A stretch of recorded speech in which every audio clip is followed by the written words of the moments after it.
Welcome to the Ordinary Marathoner podcast.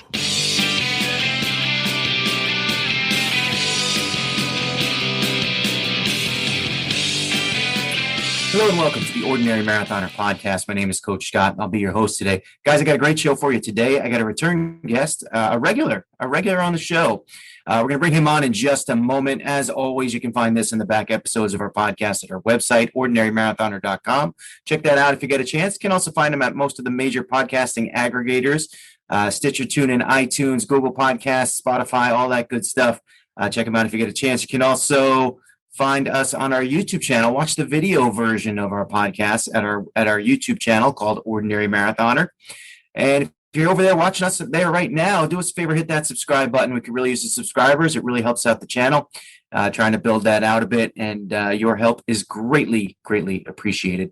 I'm not going to waste much of your time today. We are going to bring in our guest. Like I said, he's a very special guest to our program, regular guest, the host of the DizRuns podcast, Mr. Denny Krahe. Denny, welcome back to the show. How you doing?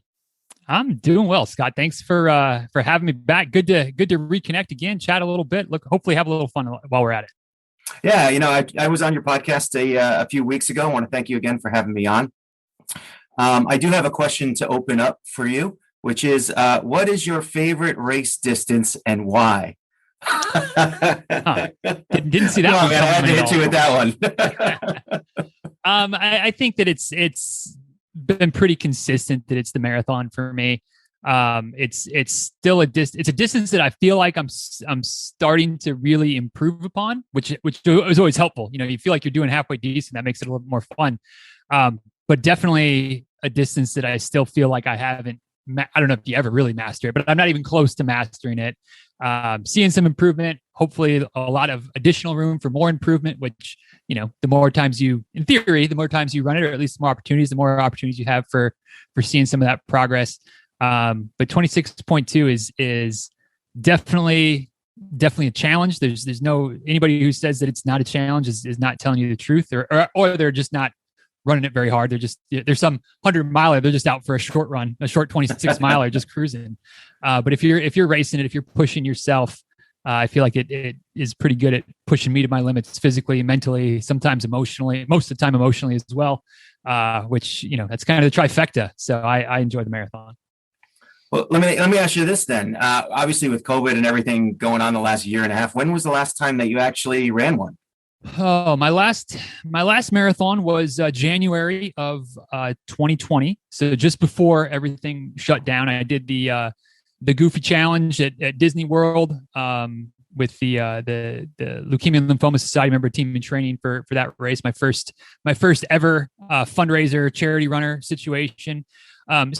So I guess, I mean, that was technically my last marathon, of course, but that wasn't necessarily a race marathon. That was you're running the half marathon the day before.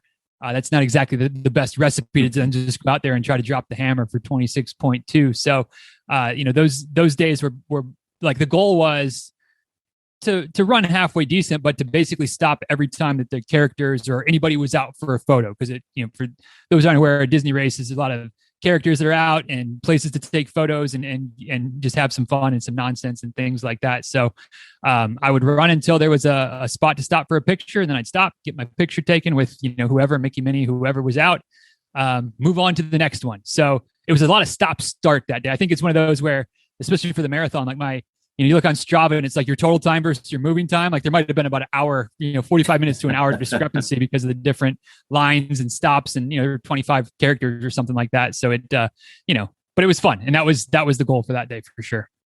Yeah. I don't understand why your performance dropped. I mean, you had a good 20 hours of tapering. Yeah. And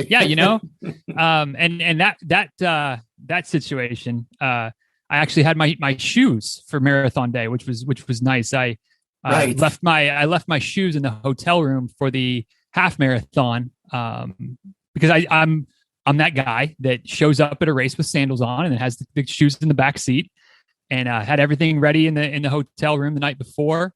And for some reason, like I'm sure I picked him up and then set him down and then just headed out the door with shoes not in tow. Thankfully, I had trail shoes in my car, so I didn't have to run in my flip-flops. But 13 miles on the concrete with trail shoes was not ideal. So yeah, I had not much of a taper, not much of recovery, but I did have shoes, which made a big difference in how my feet felt the next morning.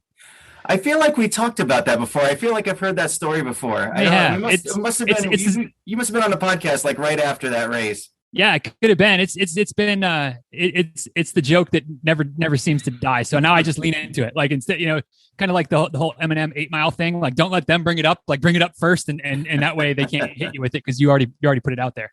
There you go. There you go. So what about your next one? Have you been training? You've been working for the next one? Not.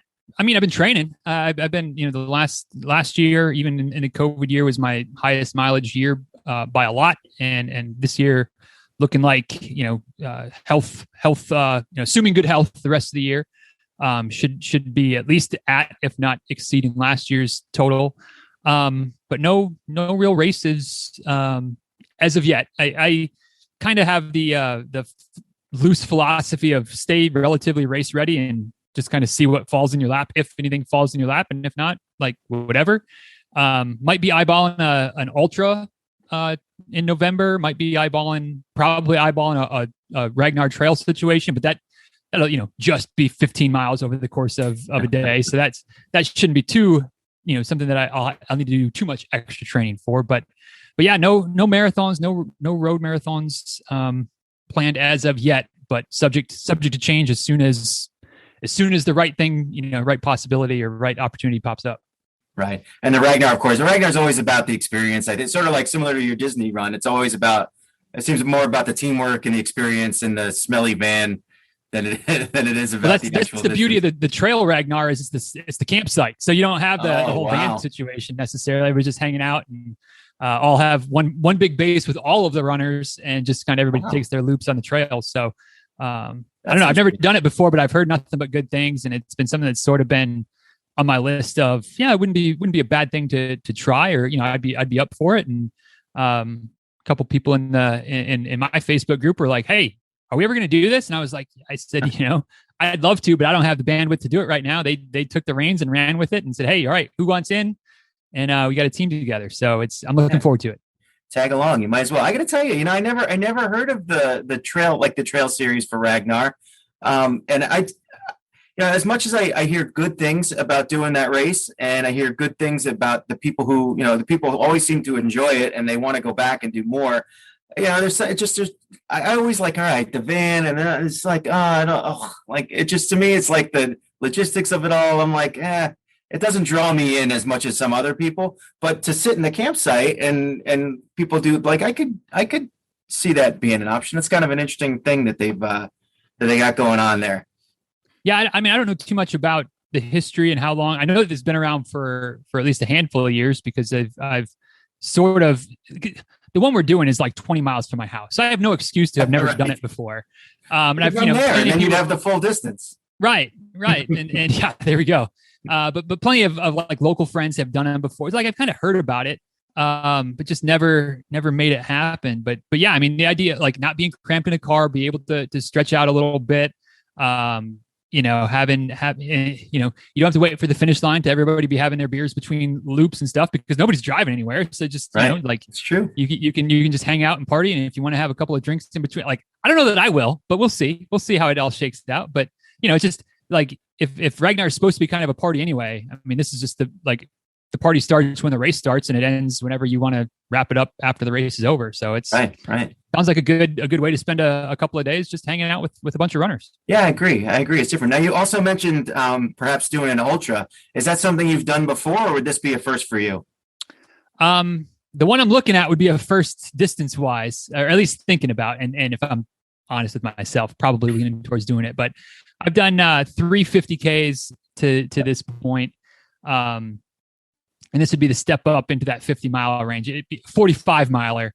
But I guess, as anybody who's done enough ultra running or talking to ultras, it's all ish. And I think 45 is ish enough to 50. So not that I'm going to claim it as a 50-miler, of course, but it's at least in that So we'll see. And again, it's another one that's close. It's 25 minutes from my house. So it's convenient. It's a sleep at home. It's a don't have to leave too early to get there. Still be home, obviously, that night. So we'll see. But probably lean in that direction.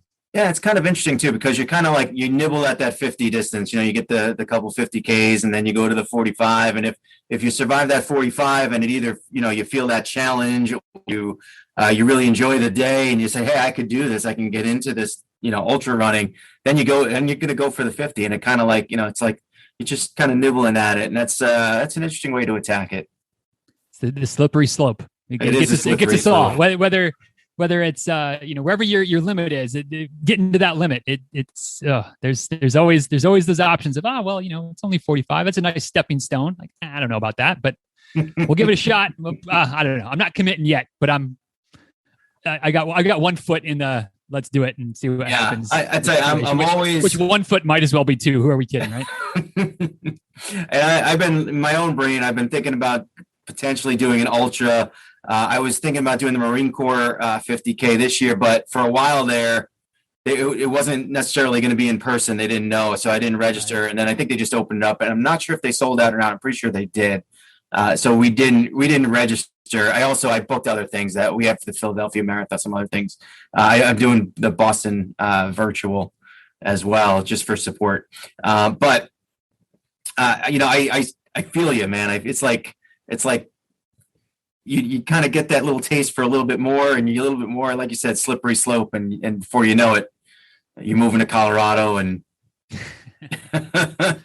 Oh Lord! Now we're getting the cart well in front of the horse. But yeah, you gotta get the big poles. You gotta run with the poles. Once you buy the poles, then it's all. I'm certainly not going to say there's no way, because life has a funny way of anything you say no way or never always coming back to bite you. So we'll see, but no plans for that anytime soon. Right. Well, and then you start watching the Barkley Marathons documentary. You start thinking, oh no. I mean, that's another thing I have no desire to do, but I am smart enough to not say there's no way I would ever do it, because boy, that's setting things in motion that you don't want to be in motion. Right. It's a challenge. But you never know. Don't ever say never. That's for sure. Let's talk about the podcast quick. Cause we've been, you were probably a year or two before me on the podcast. You're probably on episode, 1100? Not quite. We're getting close though. We're at 950, 951 tomorrow. So we're moving rapidly-ish, approaching the 4-digit wow. Now, milestone. Do you have anything in mind for that special 1,000 or? Not yet. I mean, I don't have anything in mind for 955, let alone 1,000. Right. I tell you, I get the same thing. It's like I start hitting those 100 numbers, and I'm like, oh, I should do something special. And the next thing you know, it's like, 399, and you're like, I'll just do a regular one.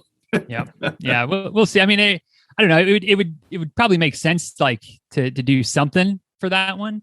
But I don't know what. And I mean, at least I've got another, I don't know, however quickly they go, a handful of months until I have to figure it out. So maybe if I start thinking about it now, maybe I'll have a plan by whatever, October or November, when that number rolls around. So let me ask you this. You've been doing this now for 6-7 years, something like that. And, what keeps you going? What keeps you, week to week, however you do it? I mean, you're doing multiple podcasts per week, I think, right? And what is it that keeps you going that long? I mean, I envy you to a degree. You're about double the output that we have here. But what keeps the DizRuns motor running? I don't know. It's obviously I enjoy it. It's not something that I dislike, or else we would have dropped off the saddle and put it out to pasture a long time ago. But I mean, I guess certainly there's a big chunk of it is the business component of it. Like it's a lot of my quote unquote marketing or whatever is through the podcast and getting folks to be part of my world. And if when they might want to coach, or they're looking for a book, or they're looking for some help with something, like maybe there's trying to help facilitate that. But I mean, I think probably the big thing is that I do enjoy it. Not always in the moment, and not always every aspect of it, of course. Like there's always sometimes when it's like, yep, it's Thursday and I've got an episode out tomorrow and I have no idea what I'm going to do. So I'm going to have to figure something out. But once it's done, it's like, all right, good. Like I'm glad I did it and keep rolling. And so I think that's a big part of it. I enjoy it. I've had a chance to meet so many, great folks over the years, present company included, but just, so many folks that I've gotten to talk to, and then not as many as I would like to yet, but hopefully one day even more, where I've been able to then meet folks in person or meet them at races or whatever the case might be, and just kind of take that relationship or that pseudo friendship to that next level of being in person and sharing some miles or a cup of coffee or a little bit of both together at various points. So it's been a ride. It's been, certainly I'd be lying if I said that 7 years ago, about when it started, that I thought we'd get to this. Like, I didn't know. I didn't necessarily have a number of like, oh, it'd be great to get to 100 or it'd be great to get to 60. Like, it was just like, I'm just going to do it and see what happens. And not quite day in and day out, but a couple times a week you're putting stuff out and you don't really pay attention, and all of a sudden you're like, well, shoot, we're at 700 and 800 and 900, and it just kind of keeps going, and as long as I'm still having fun and can still find people to talk to me once in a while, we'll keep it going. And I'm sure it'll run out of steam at some point, but no plans of doing that anytime soon. So reflecting on that experience, those 6-7 years of podcasting, whatever it was, those 950 episodes, if I asked you to pinpoint one that comes to mind that you think of that is like one of them, what was the most special, whether it be a guest or whether, something that you just did on your own, what would come to mind? Well, that's out of your 950 kids, which one's your favorite? It's tough because I know, because you risk offending everybody else too. Right. Right. I certainly have some of mine that come to mind, when I think about it, and you do risk offending people. But would you ever have someone come on and you were like, I don't think I'll ever get that person on, and then the next thing you know, you're sitting face to face and chatting? Were you ever starstruck? Other than when I come on. Other than when you come on, of course. I don't know. There's been, especially earlier in the podcast, I would have felt, I can remember feeling nervous with different folks, some of the elites or some of the pros or things like that. And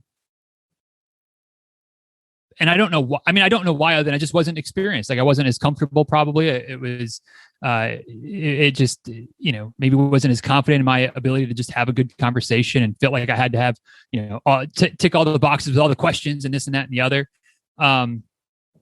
But recently, the last few years, like, I don't think I've really been nervous about anybody or anything like that. Like, I feel like runners are runners. Some are faster, some run farther, some are slower, some don't run as far, but I try to keep it that we all just run, and we have our different reasons. Of course, some people it's their living, but some people it's something they do to escape their real world for 20 or 30 or 50 minutes, and obviously a lot in the middle.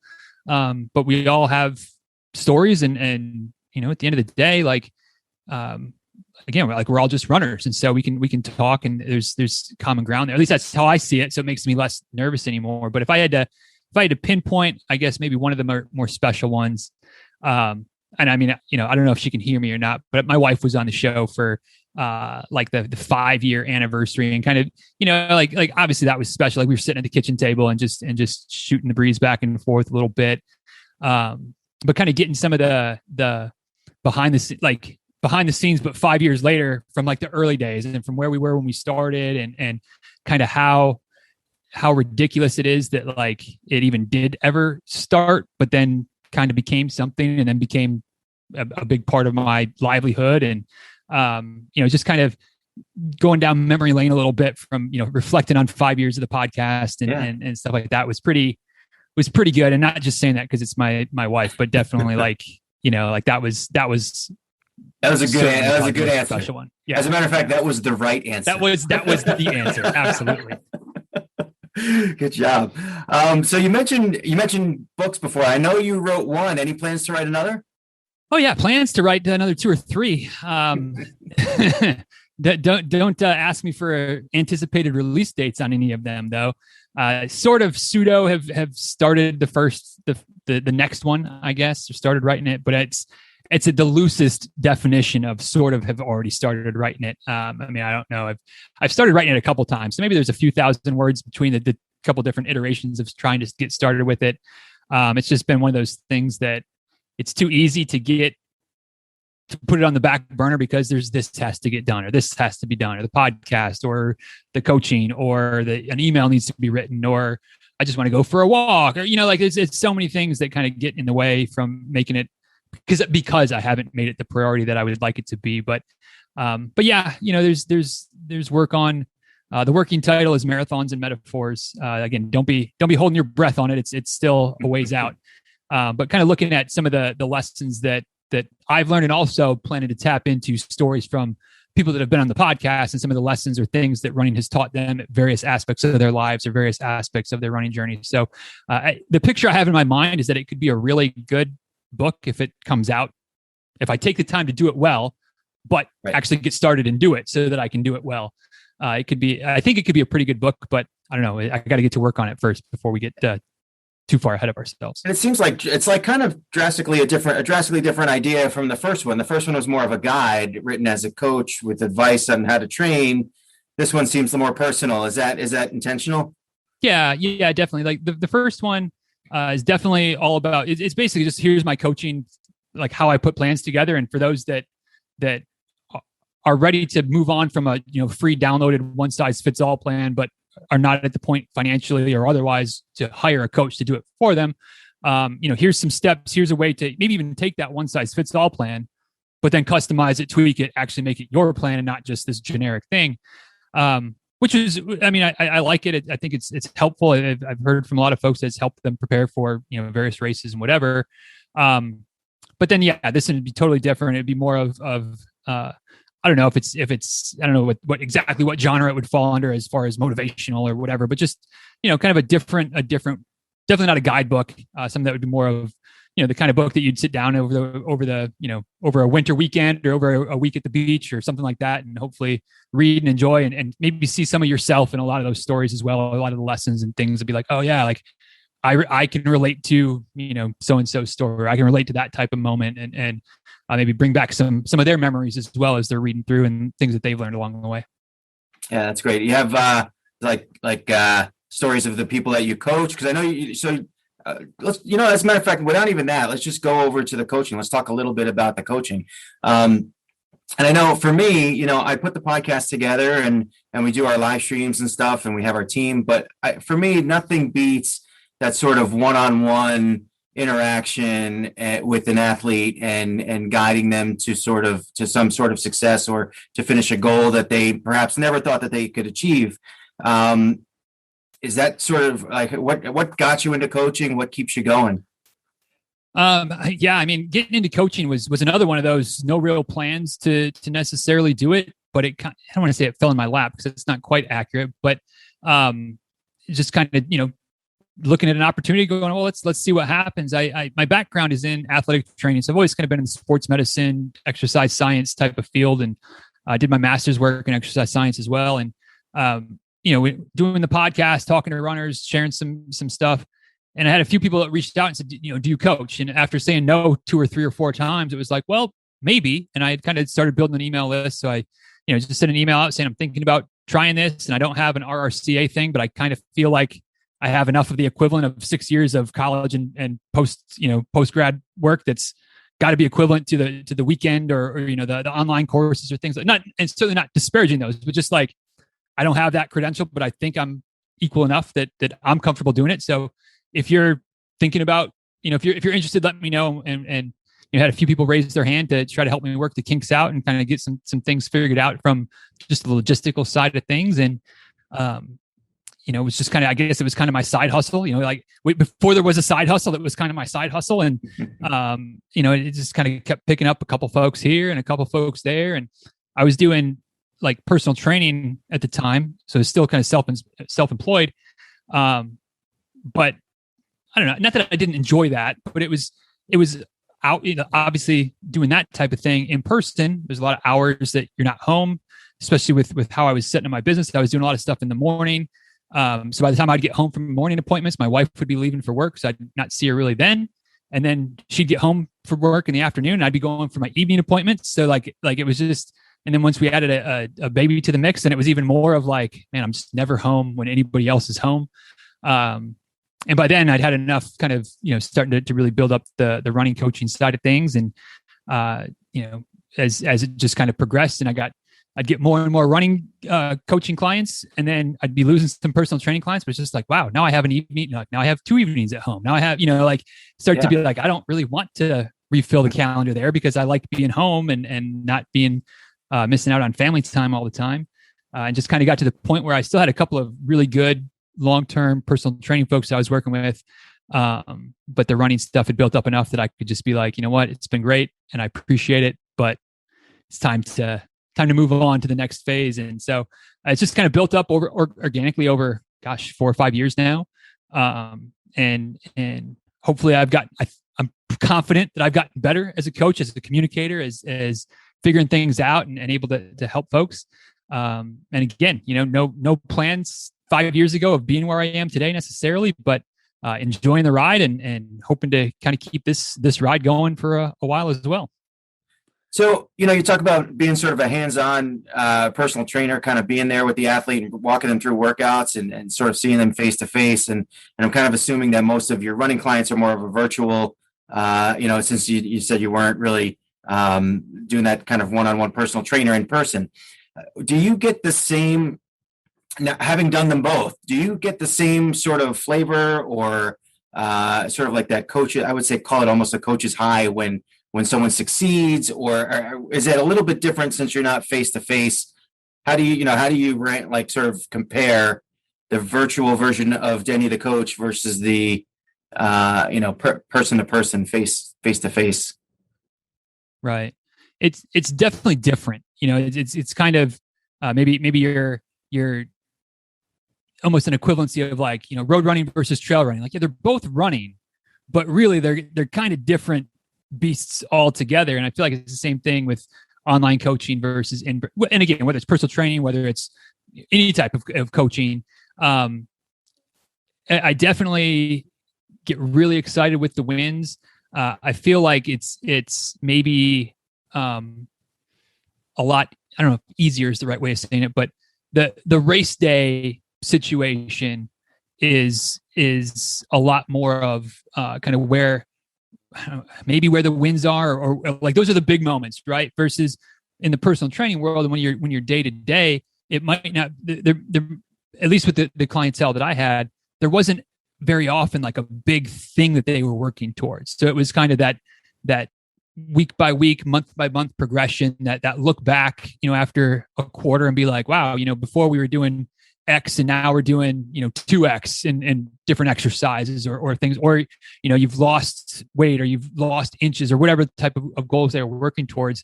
And now with the running and the online stuff, there's still a little bit of that because there's that communication that goes back and forth, but there's also more of a clear, maybe not endpoint, but like big time goal markers of the races, of the competitions, of the things that they're working towards. So it kind of maybe the right way of saying it is that it peaks more towards something, and then right. We celebrate. Hopefully, we celebrate, and then all right, what did we learn, and then on to whatever might be next, whether it's a few weeks or a few months down the road, and kind of start working towards that next race or goal or whatever it might be.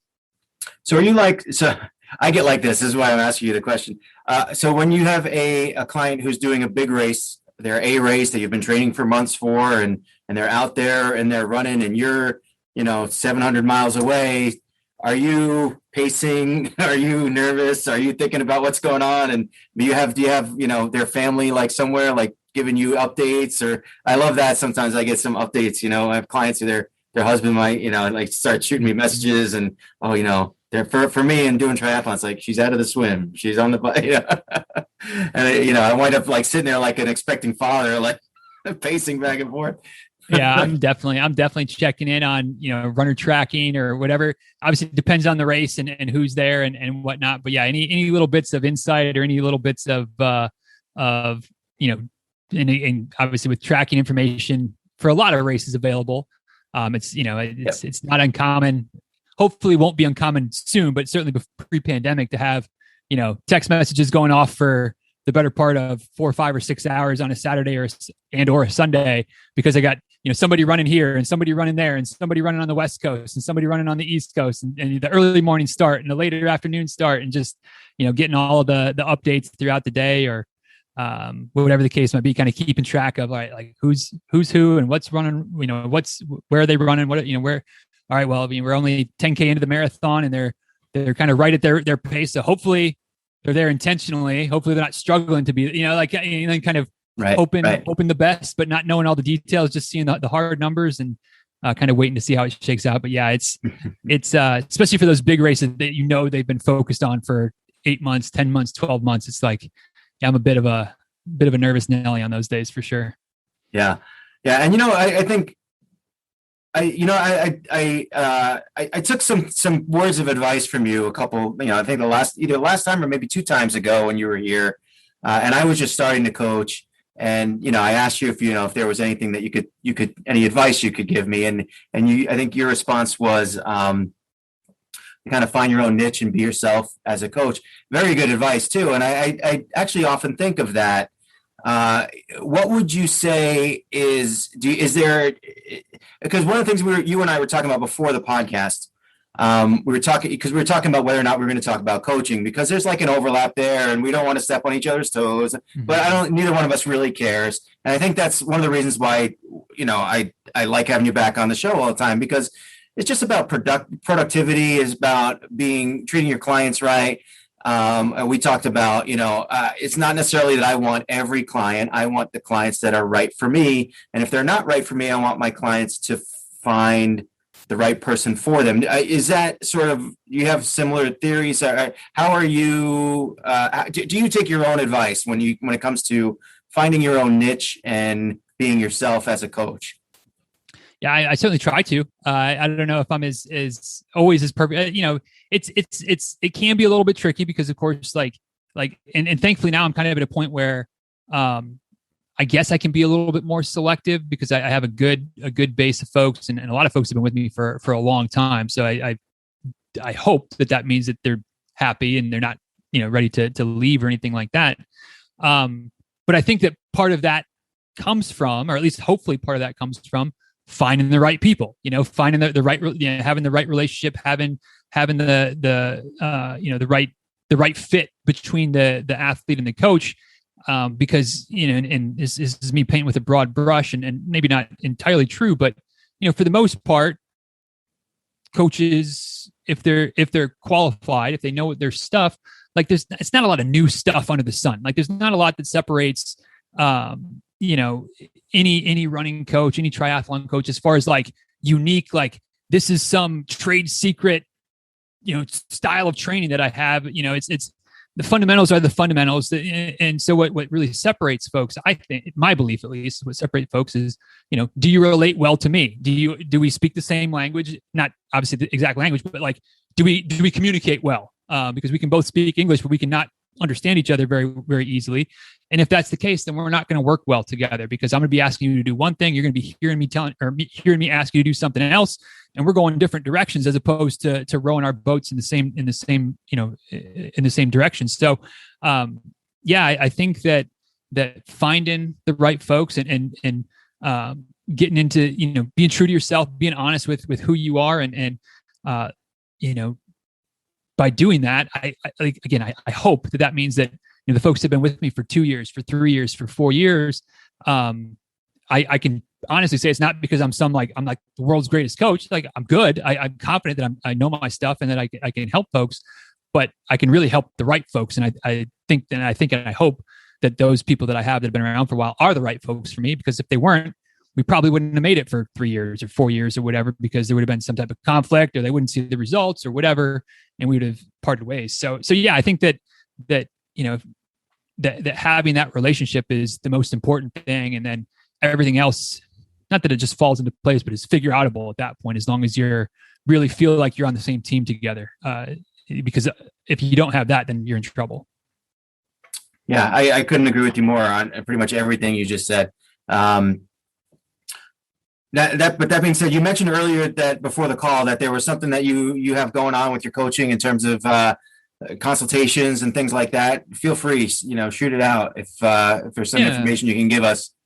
Well, thanks, Scott. One of the things I do is just kind of a one-off coaching call where, we like if you have a struggle, not sure how to do something, dealing with an injury, like whatever that might be something that you would like to talk to somebody about.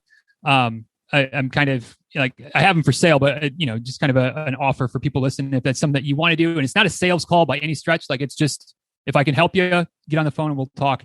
And if you just go to DizRuns, DizRuns.com/ordinary, which would be easy to remember. It's Ordinary Marathon. DizRuns.com/ordinary. It'll redirect you to a calendar type of situation. You can pick a time, enter a little bit of information, your phone number, stuff like that, so that I can call you. And we'll jump on the phone in 20, 30 minutes, try to work out whatever. It's one of those things that I really love to do as a coach, because it kind of makes me think on my feet a little bit. It makes me kind of like, here's some ideas, try this, try that, let me know how it goes type of deal. So if anybody has something that they're dealing with and they want to or they just want to shoot the breeze for 20 minutes, we can do that too. Talk about the weather. I live in Florida. It's hot and humid, but we can talk about it for 20 minutes if you want. But yeah, DizRuns.com/ordinary. If I can help you, great. If not, hey, no worries, no harm lost. But it's there if somebody wants it.